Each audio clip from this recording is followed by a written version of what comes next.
ব্রাহ্মণ দাসী ব্রত। ভূমিকা: হিন্দু সমাজে ব্রত একটি গুরুত্বপূর্ণ ধর্মীয় আচার। ব্রত মানেই হল বিশেষ তিথি নক্ষত্রে উপবাস, পূজা এবং ঈশ্বর ভজনের মাধ্যমে পরিবারের মঙ্গল কামনা। নারীরা সাধারণত স্বামী, সন্তান ও সংসারের কল্যাণের জন্য বিভিন্ন ব্রত পালন করেন। এর মধ্যে একটি বিশেষ ব্রত হল ব্রাহ্মণ দাসী ব্রত। নাম শুনেই বোঝা যায় এই ব্রতের সঙ্গে ব্রাহ্মণ ও দাসী শব্দের বিশেষ সম্পর্ক রয়েছে। ব্রাহ্মণ দাসী ব্রতের উৎপত্তি: লোককথা অনুসারে প্রাচীনকালে এক রাজপরিবারে মহারানী দীর্ঘদিন ধরে সন্তানহীন ছিলেন। তিনি অনেক দেবদেবীর পূজা করেও কাঙ্ক্ষিত ফল পাননি। একদিন তিনি এক বৃদ্ধা সাধ্বীর কাছে গিয়ে সন্তান লাভের উপায় জানতে চান। সাধ্বী তাকে বলেন, হে রানী, তুমি ব্রাহ্মণ দাসী ব্রত পালন করো। এই ব্রতের মাহাত্ম্যে নারীরা সন্তান লাভ করে সংসারে শান্তি ও সমৃদ্ধি আসে। তখন থেকে এই ব্রতের প্রচলন শুরু হয়। পরে ধীরে ধীরে সাধারণ ঘরোয়া সমাজেও এটি ছড়িয়ে পড়ে। ব্রাহ্মণ দাসী ব্রতের মূল উদ্দেশ্য: সংসারে সুখশান্তি ও সমৃদ্ধি কামনা, স্বামী ও সন্তানের দীর্ঘায়ু ও স্বাস্থ্য রক্ষা, অশুভ শক্তি, দুঃস্বপ্ন ও অপদেবতার প্রভাব থেকে মুক্তি, সন্তানহীন নারীদের জন্য সন্তান লাভের আশীর্বাদ। ব্রতের দিন ও সময়: বিভিন্ন অঞ্চলে এর পালন ভিন্ন হতে পারে।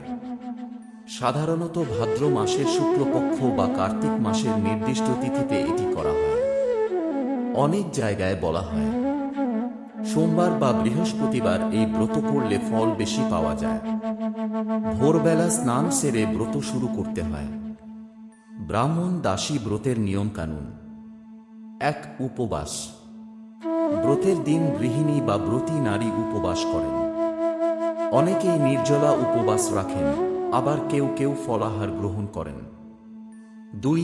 স্নান ও শুদ্ধাচার: ভোরে গঙ্গাজল দিয়ে স্নান সেরে পরিষ্কার শাড়ি পরে ব্রত শুরু করতে হয়। গৃহদেবতার স্থানে আলপনা দিয়ে প্রদীপ জ্বালিয়ে আসন তৈরি করা হয়। ৩. ব্রাহ্মণ কন্যা আহ্বান: এই ব্রতের প্রধান আচার হল একজন ব্রাহ্মণ কন্যা বা নারীকে দাসী রূপে প্রতীকীভাবে আহ্বান করা। তাকে স্নান করিয়ে নতুন বস্ত্র, অলংকার, সিঁদুর, আলতা, ফুল ও প্রসাদ দেওয়া হয়।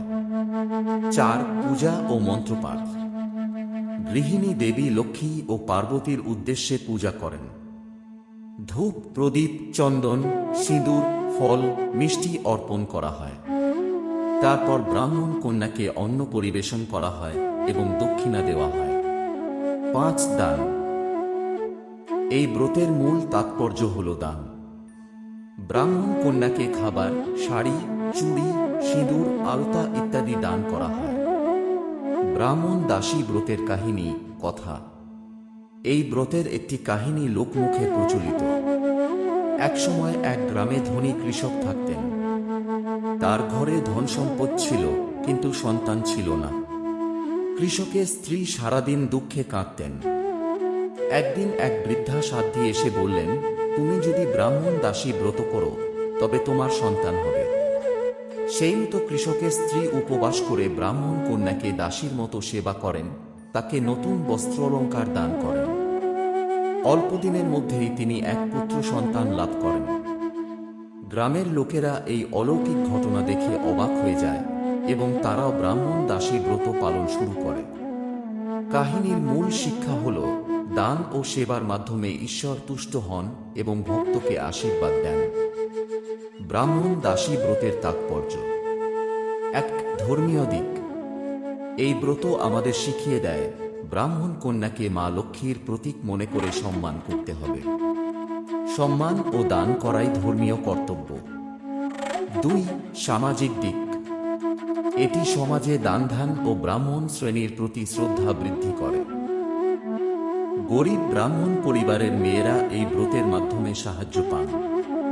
৩. আধ্যাত্মিক দিক: এই ব্রতের মাধ্যমে নারীরা ভক্তিভাবে উপবাস করে ঈশ্বরের কাছে প্রার্থনা করেন। ফলে তাদের মন শান্ত হয় এবং আত্মবিশ্বাস বৃদ্ধি পায়। আধুনিক যুগে ব্রাহ্মণ দাসী ব্রত আজকের দিনে অনেকেই শাস্ত্রীয় নিয়ম পুরোপুরি পালন করতে না পারলেও এর মূল ভাব বজায় রাখেন।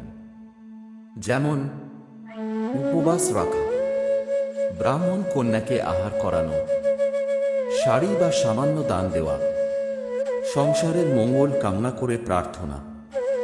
উপসংহার: ব্রাহ্মণ দাসী ব্রত হল এক প্রাচীন ধর্মীয় প্রথা, যার মূল শিক্ষা হল সেবা, দান ও ঈশ্বরের প্রতি ভক্তি। এই ব্রতের মাধ্যমে নারীরা সংসারের কল্যাণ, সন্তানের মঙ্গল ও পরিবারের শান্তি কামনা করেন। এটি কেবল আচার নয়, বরং সামাজিক সহমর্মিতা ও আধ্যাত্মিক উন্নতির একটি প্রতীক।